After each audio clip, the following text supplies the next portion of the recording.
Today we're going to be doing a very special mailbag episode, answering the questions that you sent in, you emailed over to us. So we're going to answer all of our favorite viewer questions.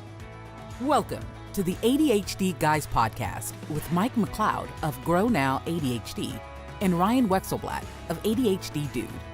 Learn about parenting kids with ADHD from two male licensed professionals who specialize in ADHD and executive functions.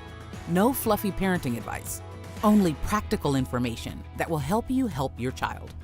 All right, so Mike, I'm going to start with Cara in Southern California. And Cara has a 14-year-old son who's medicated, and her question is, my son's inattentiveness has some of the boys in his school making fun of him for not responding until they're screaming, "Can't you hear us?" He's aware it happens. I'm not sure if he's able to do better at effective listening.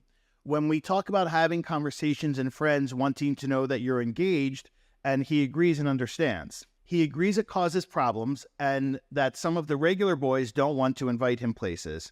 I think it's because they don't see the value because he isn't very good at conversation. The fact is, my son likes to have his own thoughts and his own quiet time and like smaller groups. He has no problem now, thank you, attending youth groups and camps, and he's on sports teams and is generally tolerated by everyone. He has a girlfriend. He likes inviting one or two people over at a time and gets a good response, but not many reciprocal invites. I'm not sure if there's anything we need to do here. We practice, spend time talking about how to have a conversation and asking questions to show interest. I feel like this is just one of those things that's going to take time to develop. All guidance and thoughts are welcome. With love and appreciation for saving more than one life, Cara. Thank you, Cara. That was nice. So, Mike, one of the things, I want to hear your thoughts about this, because I don't know if I ever told you this.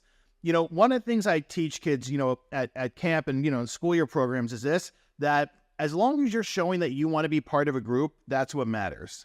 Correct. You don't always have to be, fully part of the conversation. If you show that you're attentive, you show that you're listening, and you're not having one-sided conversations where you're talking at other guys about your interests, you can be okay. The other thing is, I don't know if you've ever heard this, but Dr. Barkley has a thing. He says that if you have inattentive ADHD, people will tolerate you being spacey. People will tolerate you, maybe being late or disorganized. What people will not tolerate is abrasive behavior. Correct. Especially as we get older and our neurotypical peers are developing stronger self-regulation skills amongst, someone with a delayed executive functioning. But that was a really interesting description there. She did a great job describing her son. And, the things that stand out to me as someone who, of course, works with these kinds of students is it sounds like there's a pretty nice amount of social successes going on here. He has a girlfriend. He's a part of a sports team. He invites friends over and things seem to go well. That, to me, pretty much those three things are pretty rare with, the ADHD teenage community. So that's pretty cool to hear that he's having those successes. It sounds like this is a very specified situation where he's engaging with peers or peers are trying to engage with him and they have to repeat themselves or repeat his name to get him to focus. So, of course, the very first thing that comes to my mind is what is he doing when his friends are trying to get his attention? Is he literally just staring off into space, lost in his mind? Or is this happening only at school when his school laptop is in front of him? Or only in lunch when he's on his phone, but the people around him are not on his phone? So that has to be the first thought is, what is he doing specifically when the peers are trying to get his attention? Because it's one thing for him to be spacey and to be looking around and just, thinking about something totally unrelated while someone's trying to engage with him. And it's another thing to have an external stimuli like a school computer or a phone being used during social dialogue. And I think we also need to clarify, that was a really important point, that even people might say, well, all kids are on their phones all the time. Well, if you're with, a group of guys at school and they're all talking and you're on your phone and this is a consistent habit you have, that sends them the message that you're not too interested in them. Definitely. So to Cara's point, I wonder, if that's a variable or not in this. Yeah. And many neurotypical teenage boys are able to be on their phone and, have their phone in their hand facing them and engage with people around them typically. And some, ADHD boys and neurodiverse boys can do, and girls, of course. It sounds like, if that is happening, if he is on his laptop or his cell phone during social experiences, it sounds like maybe he's getting a little sucked into it. And maybe part of his ADHD is, only being able to focus on that one thing at a time. So that's something we definitely have to investigate. But this is so many different aspects of social executive functioning tied into one.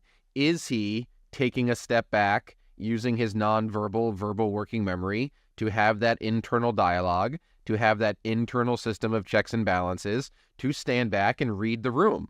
So, developing an internal system where, every once in a while he stops, puts his phone away, puts his laptop away, scans the room, asks himself a couple of questions about what he sees, what's happening, who's around him, what's going on. That's going to be, him learning those skills can be very beneficial to stop this from happening. And you know what, Mike, I would even say, I would tell Cara that, when he's with other kids and she knows he's going to be with other kids, I would text him sometimes and just say, are you reading the field right now? Right. That's my term for reading the room, right? Or situational awareness, because maybe he does need that to be reminded to do that in those situations. And if he is on his phone, maybe alarms can be set on his phone to go off during lunch, during study hall, during, unstructured time to say, put phone away, look around you. Or you can very simply say, read the field, read the room. And those are just, some external cues. But it's going to be very, very important for him to practice that, start to develop that habit. Obviously, we're assuming he's on his phone or on the computer. But, overall, whether he's on the computer, on the phone, or just being spacey, he's not reading the field. He's not taking the time to bring in that information, have an internal dialogue. If you're not having an internal dialogue during a social experience, it's probably going to be an unsuccessful social experience. And I think you made a great point of what Dr. Barkley says about, hyperactive self-dysregulation versus inattentiveness. And maybe his inattentiveness has, still caused him to have a lot of social successes. So based on what, she wrote here in this mailbag question, it sounds like overall your son is doing pretty good. So there's a lot of successes there. The fact that you have him in sports, he has a girlfriend, he's inviting friends to his house. Those are all really, really good things. Him sharpening his tool to be more attentive, around some of his guy friends, can definitely happen at this teenage age. And he's obviously doing something to give to other kids in relationships. I mean, if he has friends. Definitely. So that's about 100%. All right. Moving on to the next question. This is Carrie from Massachusetts. Her son is 11 and on meds. My son is the type who does not like to be touched when arguing with us over something. Typically, it's over the TV remote, as in refuses to give it back. He will flat out refuse to stick to the laid out plan for screen time despite the clock and reminders. If we calmly intervene and try to take it away from him, even warning him we're about to do it, he will lose his mind and will physically fight us back, and then the rest of the day is completely ruined, swearing, screaming, punching, refusing to do anything else. If we don't, then he just cracks out and will continue on the screen time for hours. Some nights it's just not worth the battle. He also is getting bigger and stronger, and it just turns into a scene we really want to avoid. We already strictly limit any screen time because his brain really can't handle when it's time to turn things off. So we already feel like we're making it into a more of a control and power issue for him. We already hide all the TV remotes, computer cords, yet he still manages to find them at times. What's the best way to handle this? We tried writing out agreements, talking about it ahead of time, but nothing seems to work. We also have 3 other kids who have to witness this behavior, and we're worried about how both our strict screen limits on all of them, well as our parenting during these situations is affecting them. I will happily take this one because I feel like this is literally becoming my entire life. And I'm hearing this exact same kind of story every single day. What you are describing sounds like absolute hell. That sounds terrible. We have the one child having a lot of difficulty around the screens, it creating a toxic environment, not just for the parents, but also for the siblings. So this child now has done what so many ADHD younger kids are so unbelievably good at, creating this toxic environment in the home where they have this sense of control. So whether he's watching TV or he's playing this cat and mouse game with parents where he feels like he has them wrapped around his finger and he's controlling the emotional theme of the home, and the child feels this sense of control over his parents, control over the siblings, all the negative attention is on them. This is what these kids do so well. So school is, highly structured. They follow the black and white rigidity. Home is unstructured. So many of them just go on this quest for control and negative attention, and they love it, and they get stimulated by it, and this is what they want. You are at the point now, based on what you described in that question, you need to get those screens out of the house, period. I understand it's going to affect mom and dad. It's going to affect the siblings. Ryan, you can give your probably more diplomatic answer after I do. But what your son is doing is he is showing you with his behaviors that he is not ready for screens. So this is what I hear all the time from these parents is, but we do limit screens. We do have really hardcore limits. We do have limits. And then once they tell me what those limits are, I'm like, those aren't limits. They're still on TikTok for an hour a day. They're still on YouTube for an hour a day. Still on Xbox, still doing this. If he's causing fights over the TV remote and it's all of these issues, he is not ready for TV. It's not about 10 minutes here, 10 minutes there, 20 minutes there, 20 minutes there. You need to unplug that TV, take the cord out of the back, take the cord out of whatever, sit down with the siblings and explain to them why you're doing this, how long it's going to take, have a family conversation, but you need to have a screen-free house, period. And of course, once your son realizes there's no more TV, behaviors are going to increase. So this is exactly what happens with ADHD and why parenting ADHD is so difficult, because once kids realize parents are using new strategies and accountability is increasing and the walls are closing in on them, behaviors are going to increase. So yes, when you get rid of the TV, expect him to take it up a couple of notches, a couple of degrees. But give it time, stay consistent, stay strong. Don't answer his question when he says, when is it coming back? And don't follow for his emotional manipulation. Don't fall for it. But it sounds like what's happening, based on what you're describing, it's gotten so bad. It's gotten to the point where it's truly toxic. You have to take the extreme choice here and remove these TVs and remove the screens. And in my opinion, and in my experience working with these families, nothing gets better until that happens. So I'm going to take a little bit of a different angle. I think for me, the thing that stood out was, you're saying you're hiding the remotes and he's not respecting that. Okay. So my question would be, what are the daily expectations in place for him to earn the things he wants, whether that's TV or, whatever, video games, YouTube time? Because if he cannot respect basic rules, well, then I'm going to, echo what Mike said about not having TV, but for the reason that if he's not respecting the basic rules. But I want to address the aggression part. And here's what I would say to that they need to do what I call enlist supporters, which is they have people who their son respects, reach out to him when he's struggling. So this is something I teach in Scaffolding Better Behavior. And the idea of a supporter is that for many kids with ADHD, when they are physically aggressive, when they're destructive in their home and they're exhibiting what we would call severe tyrannical behaviors like this, they want to keep these behaviors a family secret. They don't want people who they respect knowing about it because they would be embarrassed. Okay. So when we enlist supporters, what we're doing, we're saying, hey, Aunt Mary, hey, Cousin John, can you reach out to Ryan, when he's struggling and just let him know that you're thinking about him and offer your help? So they're not lecturing. They're not asking why questions. They're not shaming them. They're just saying, hey, I hear you're having a hard time. What can I do to help? And the idea behind enlisting supporters is that it creates what's called constructive shame. So let me just explain real quick the difference between constructive shame and destructive shame. So destructive shame is if I just make you feel bad, on purpose because I want to make you feel bad.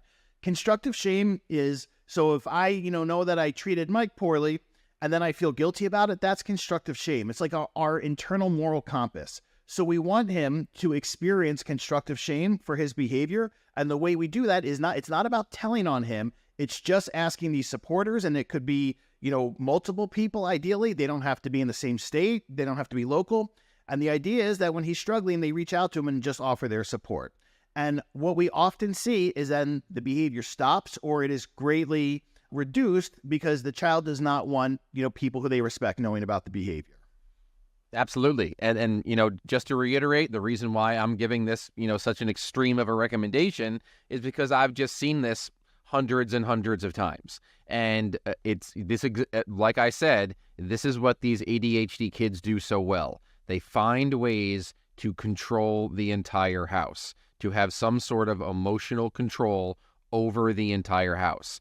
And we have to just, face facts. Kids do not need video games, screens, and TV to live a happy, healthy life. They are not a necessity, period. This whole concept of school is so hard, they have to be able to come home and watch TV is nonsense. They can go outside. They can go outside. They can go ride bikes. They can go, do tons of different things that don't involve electricity, period. So it's super, super important that we don't act like this is a necessity, like he has to have it. And these screen detoxes are incredible. I have never, ever spoken to a parent that did a screen detox, an extended screen detox, and ended up regretting it. They all ended up seeing a kid who was more regulated, slept better, and all of those things.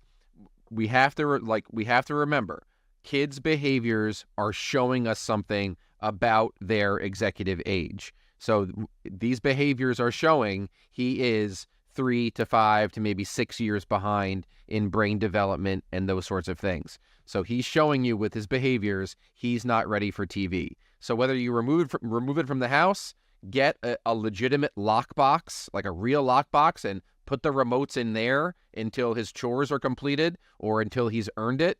Take it to the extreme. The fact that you're hiding them and he's finding them.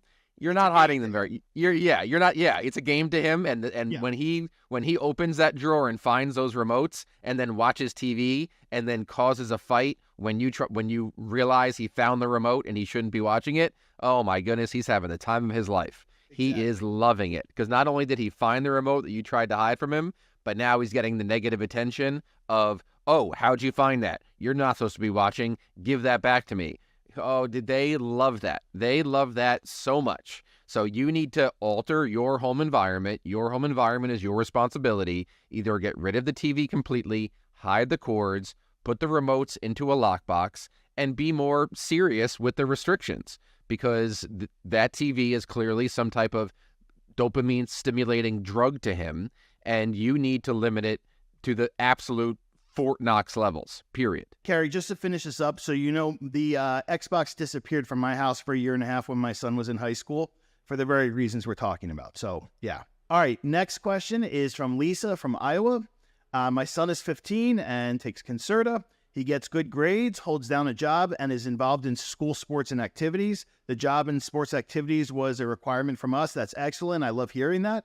My question is, how do you handle lying? My son lies all the time about the smallest stuff, most of which is easily proven false. Example, we were at a hotel and he ran ahead of us into the restaurant. He came back to us and told us excitedly that the next room had 100 TVs. When we got there, there were only 4. He'll tell me he almost got attacked by a dog on a walk, but his brother who walked with him said the dog just barked from inside the house. They had a lockdown at school due to a threat. He told me he saw the gunman in the hall and the police chasing him. In reality, there never was a gunman. It is so constant, I feel like I can never trust his side of the story. He told me several events that he said happened at school that turned out to be completely made up. It's not even that he lies to get out of trouble. It seems like he lies to make a story better or to impress us, but it is so constant. I have told him how important it is to have trust in him, and I need to feel like I can believe and trust him, but he's making it so hard. I'd appreciate any input. All right, so let me start with this, Mike, because I think in this case, this lying to me sounds, and I want to see if you agree, sounds completely like a form of novelty to me. Like this is fun to him. Absolutely. It's all part of ADHD impulsiveness. Yeah. That's all it is. Coming up with something and just saying it. So I would say, Lisa, the best thing you can do is not respond to the lies, because my guess is over the years, you have given this, and I'm not saying this from a place of blame, but this is a normal parent reaction, that you have probably given this such a tremendous amount of attention and discussion and processing that his lying is reinforced with your attention, and he likes to see that the reaction he gets out of you as well. Okay. Cause I'm sure, if any parent hears their kid saying there's a gunman at school, they're going to, have a reaction to that. So my suggestion would be stop giving any acknowledgement or attention to the lies and basically just pretend like you don't hear it and move on in the conversation. What are your thoughts? Yeah, I absolutely agree with that. Not bringing attention to it is super important. I've worked with a lot of families that have dealt with very similar situations, just like absolute blatant lies. Like, their son will say, "Oh, I didn't eat the cookies out of the cupboard," and they'll say that while there's cookie wrappers sitting right in front of them. This is what these kids do. It's all part of impulsiveness. Really not being able to, when you get caught in something or something pops into your head, we tend to have an internal system of checks and balances of, do I want to say this? Is this real? Is this worth it? Or do we filter? So this is that lack of that filter and more impulsiveness and just saying what comes to your mind. So what I've done with a lot of families is I've coached them to, sit there and listen to the lie, just sit there and listen to it. And then once they're done telling it, especially if it's very obvious they're lying, say to them, "Thank you for telling me that. I am going to come back to you in about 10, 15 minutes, and I'm going to ask you to tell me that story again, and I'm going to give you a chance to be more open and honest, to be more honest with the story." And then you come back 20 minutes later, you ask them to retell the story.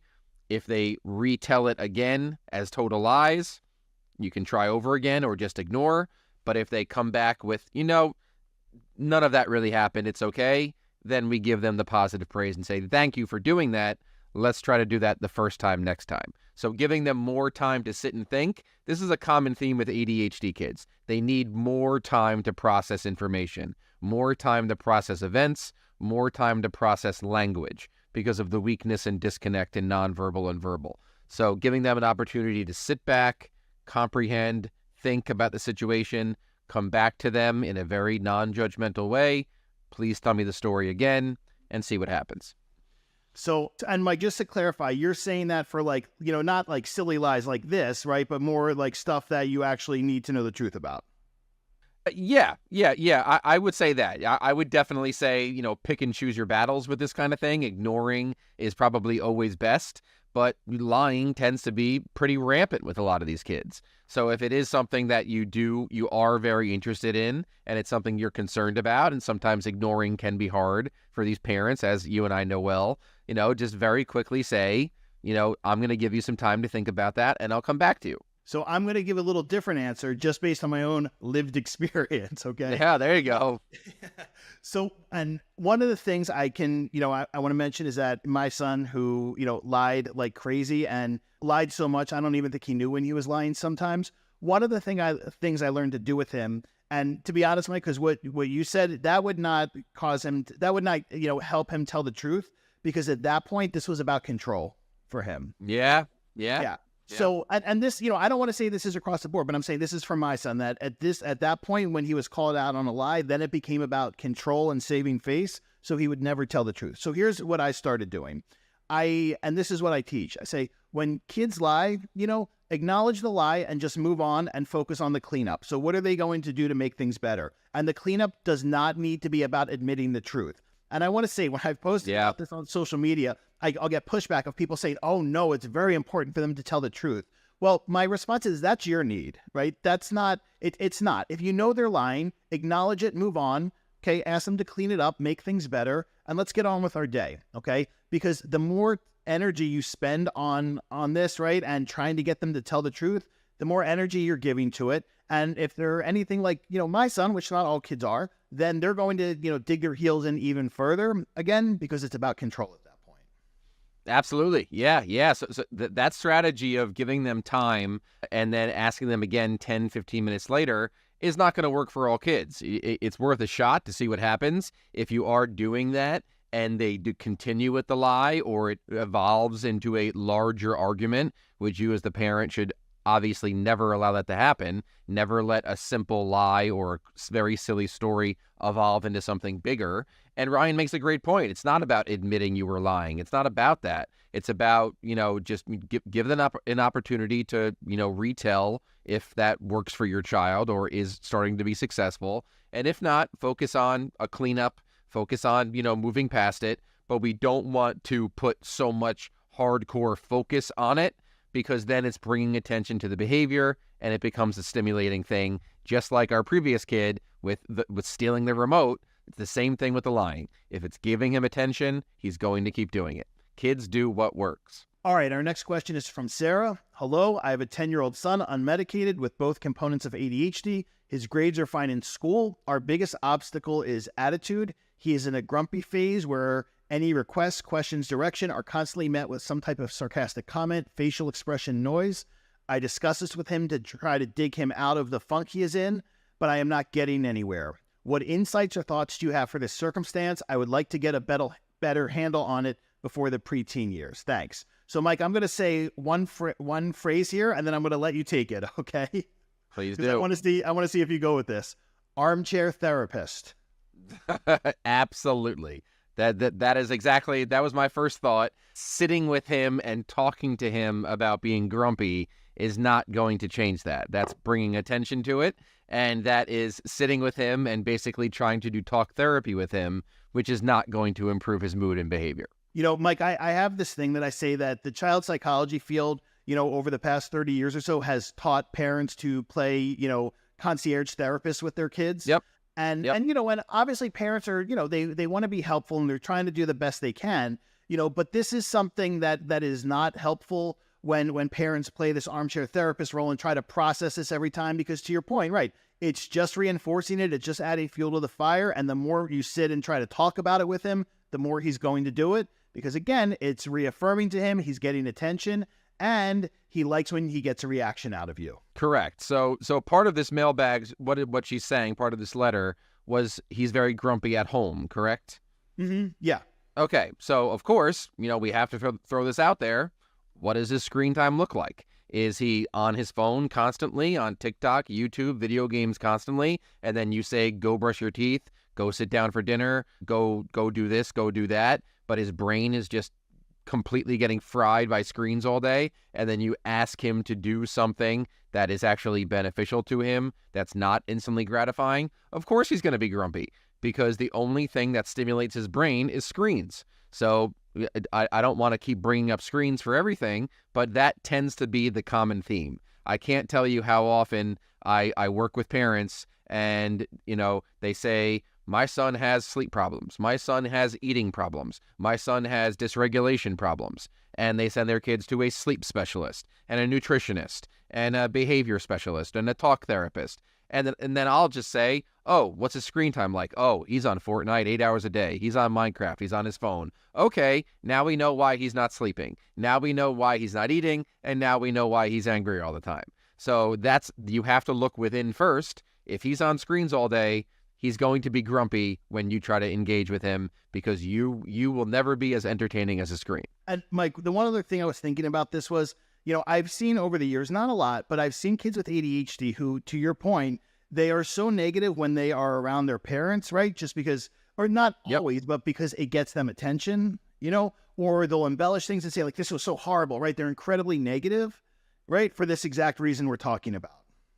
Of course. And many of them know that if they're negative around their parents, they'll get more attention, they'll get more sympathy, and maybe it's, okay, you know, I'll leave you alone, go ahead and play your games. I know school was very hard today. I know things are difficult. I know you're very anxious about school and, you know, those sorts of things and everything else. So go ahead, get your screens and go ahead and download that new game that I know is coming out soon and get that new skin on Fortnite, do what you have to do. And they know what they're doing. They're using sympathy seeking. So either you'll give them more attention or you'll leave them alone with their screens. All right, Mike, our next question is from Jessica from Idaho.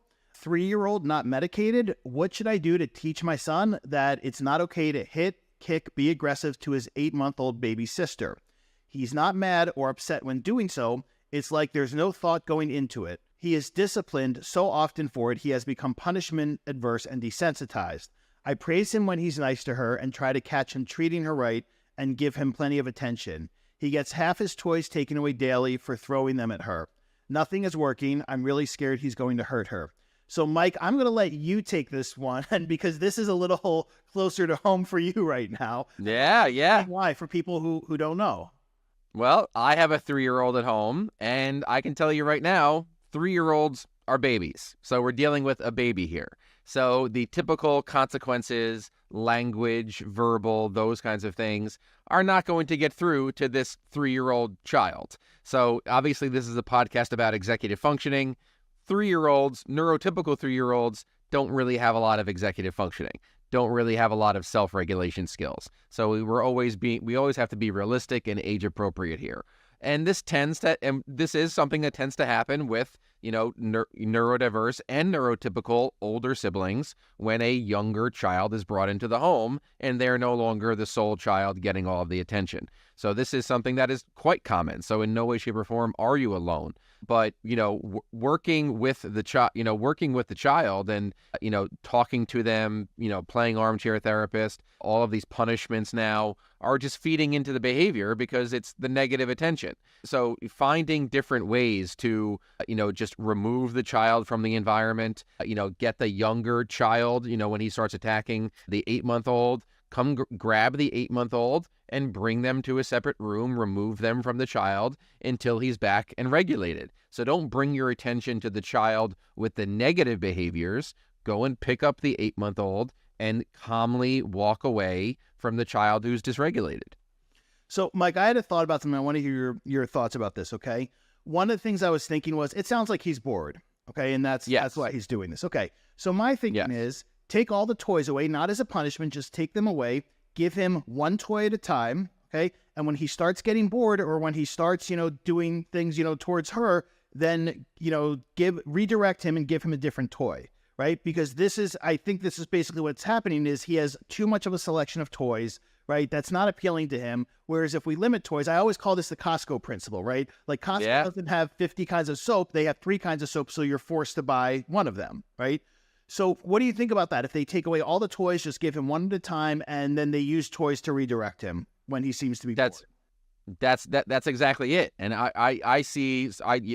heard that exact advice from great child psychologists. And that's part of one of the best parent coaching recommendations for these young babies is not to have too many toys. Allow him to get outside and play and not have, a million different options that are very overwhelming and anxiety producing. And, when things are going well and he is regulated, find your time to connect with him and play with him and have that one-on-one time and, gently start to bring the younger sibling into it and, and start to build that co-regulation together, the 3 of them, which is great.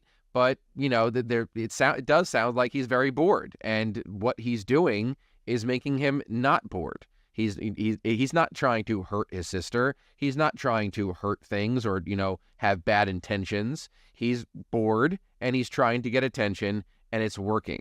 That's why the consequences are not working. So that's the way we have to reframe our mindset and our approach towards these behaviors. It's not him having bad intentions and being violent and those kinds of things. It's literally a child who's bored, seeking attention, and is getting attention. How do we remove the attention from the child? All right, Mike, we saved the best question for last today. Are you ready? Let's do it. All right. This is Jamie from New York, your home state. Son is 7, currently on Focalin, doing great. Recently on Instagram, I saw someone asking for advice for their ADHD 10-year-old son not wanting to do certain tasks. I recommended both of your Instagram handles and said, you both have a lot of great content, especially for tween boys. Another person commented back that she doesn't recommend you because you're not neurodiverse-affirming. She then said, neurodiversity-affirming means you consider neurodivergence real, valid, and not in need of fixing, and operate from a place of understanding and support. What are your thoughts? So I think we should start this, Mike, by, both saying our definition of neurodiverse-affirming, what it truly means. And then I think we should define what the term has become, okay? Because I think we agree on that. For me, neurodiverse-affirming means that you have a level of competency in working with people with neurodevelopmental differences because you have dedicated time to training and educating yourself and learning best practices and evidence-based practices. That's what neurodiverse-affirming means for me, and that's what I have done throughout my career, and that is certainly what Mike has done throughout his career. That's exactly it. So if you're a neurodiversity-affirming person, you have devoted your life to learning about the various neurodiversities that are out there. Autism, ADHD, dyslexia, all the different aspects of these spectrum-based disorders, which means that it is unique to the unique individual. So you really have to learn as much as you possibly can, devote your life to trainings, devote your life towards research, not social media, not Reels and Instagrams and TikToks and things like that, people talking about their lived experiences. It's really more about focusing on the research of what actually helps these people and not focusing so much on very specific goals that are pushed in schools and things like that, focusing on quality of life. Everything I do, and I know every single thing Ryan does, is about helping quality of life. We're not going to work on something with a child unless it improves their overall quality of life and their family and their parents and things like that. And I don't think it gets much more neurodiversity affirming than that. And I would add to that, Mike, I think the other thing for both of us is that we want kids to develop skills to be as independent as possible one day. Correct. And that's all part of it. So one thing that we all have to be super realistic about is IEPs go away, 504s go away, and sadly enough, parents go away.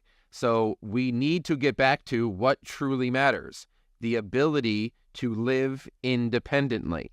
That's what we're focusing on. We are teaching them the self-regulation skills needed to live in a society, maintain employment, maintain employment, get friends, keep friends, and live a quality of life independently, because all of this support that is available to someone, whether it's a school IEP or a school 504 or therapists when you're a kid your parents are paying for, or all of the support your parents are giving you, that support's not going to last. So it's very, very important that this child is actually gaining skills. It's not about like this whole idea of if you're not neurodiverse, you're trying to fix somebody. No, we're not fixing them. It's not fixing. That's another thing created by social media, that people are trying to fix people. No, it's learning new skills, learning new strategies, altering the environment and giving people that push out of their comfort zone, like we talked about in the previous episode, to help them attain new skills.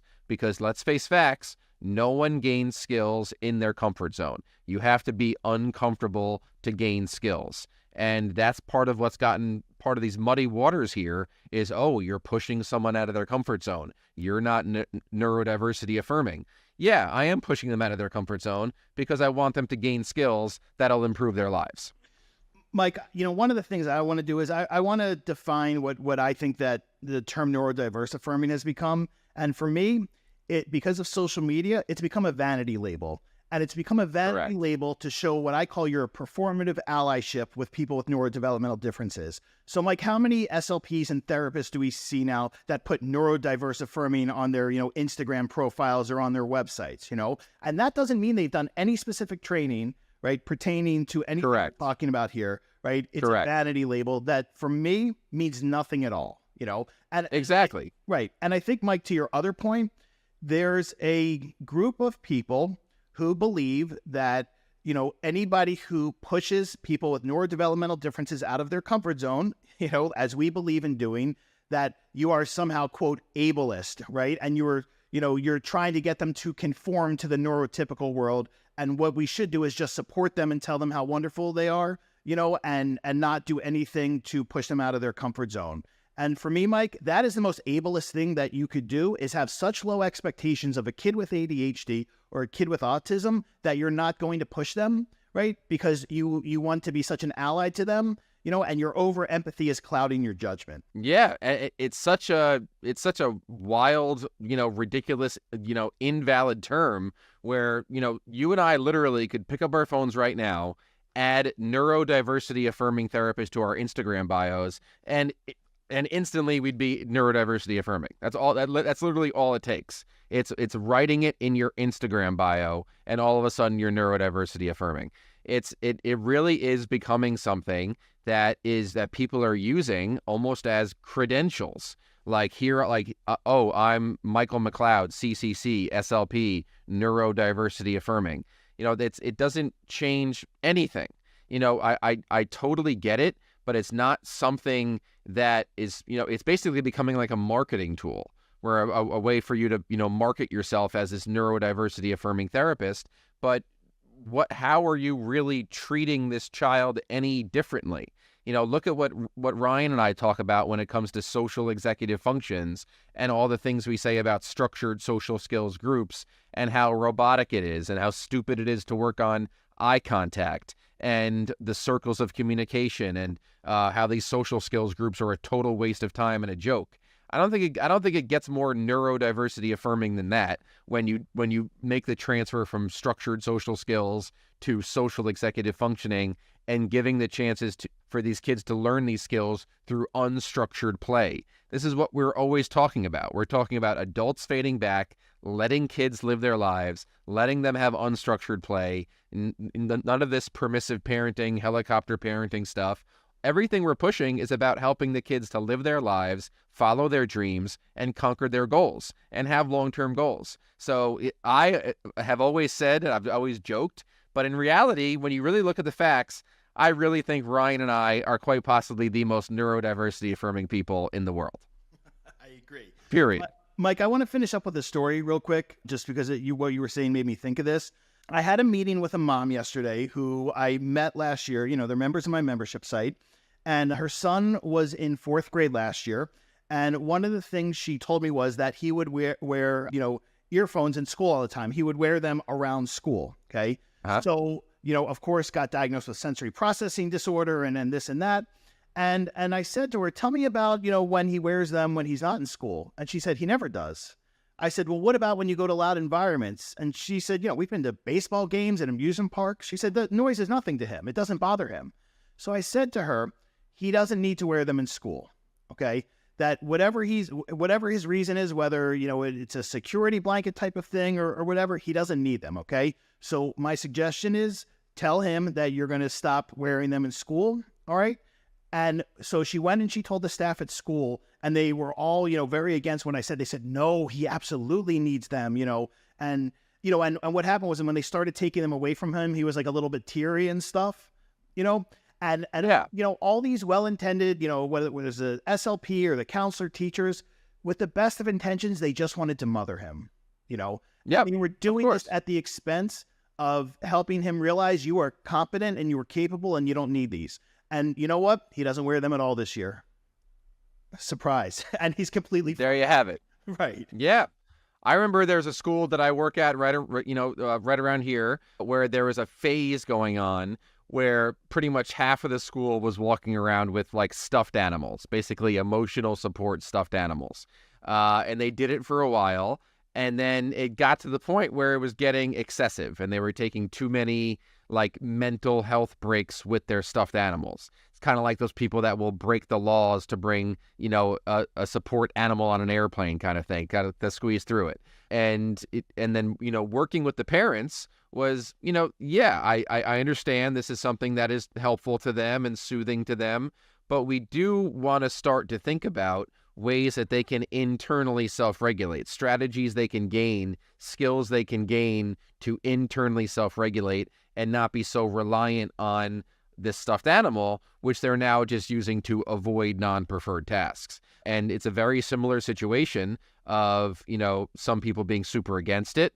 Oh, no, that's an ableist idea to have them not have their stuffed animal or different things like that. I've been called an ableist when I talk about getting rid of screens and eliminating screens for kids with ADHD, all of that stuff. That's just one of those things where you and I are in this constant situation of anytime we talk about authoritative parenting or setting limits or whatever it be, all things that are literally decades of research older than the people that are commenting and calling us ableists. Right. It's literally all of this is what's all about quality of life. That's literally it. So is it normal not normal, but is it appropriate for someone to bring a stuffed animal with them to work and those kinds of things? We have to start to think about, eliminating these things over time to what is more socially appropriate. And you've had a million examples of parents pushing back against that of, oh, I don't want my kid to conform. I don't want my kid to have to be like everybody else, those sorts of things. once again, at the end of the day, we do live in a society. We do live with people, and relationships are important, and people's thoughts about you are important. Food, water, shelter, relationships. Kids need relationships, real face-to-face relationships. And it's very, very important that kids start to care about what others think about them in a comfortable way, because we all do it. Everyone cares what people think about you. We need kids to be motivated by that, because that's what helps them, stay motivated and interact appropriately with others. And Mike, for the parent listening to this right now saying, no, he's so wrong. I don't want my child to follow the crowd. I want them just to love themselves. Well, we have news for you. Your child is not going to love themselves if nobody wants to be around them. Okay. Correct. And if you think you're just going to feed their self-esteem by telling them how wonderful they are, I'm sorry to tell you in an empathetic way, you're being extremely naive. The way we form our self-concept is by recognizing that people want to be around us, okay? And that they're likable. Absolutely. And to go back to the original idea of this neurodiversity-affirming therapist, we also have to look at, where is this person coming from? Is this a therapist who was assigned to work for your child for an IEP? Is this someone who is, really following these online neurodiversity principles that aren't Ryan and I's definition of neurodiversity affirming? It's their own, where, you want to wear the same clothes every day, you can do that. You want to only talk about one topic, you can do that. You want to be on your phone all day, you can do that. I can never tell you not to do those things, because in my opinion, that would be ableist, and I'm taking away your self-regulation tools, even though they're not socially appropriate. Well, it's eventually going to get to the point where either your child's going to age out of that IEP, or that individual who's getting paid to work with your child is no longer getting paid to work with your child. And that neurodiversity affirming person is not going to follow your child throughout their lives, constantly giving them positive praise and permission to do these socially inappropriate things.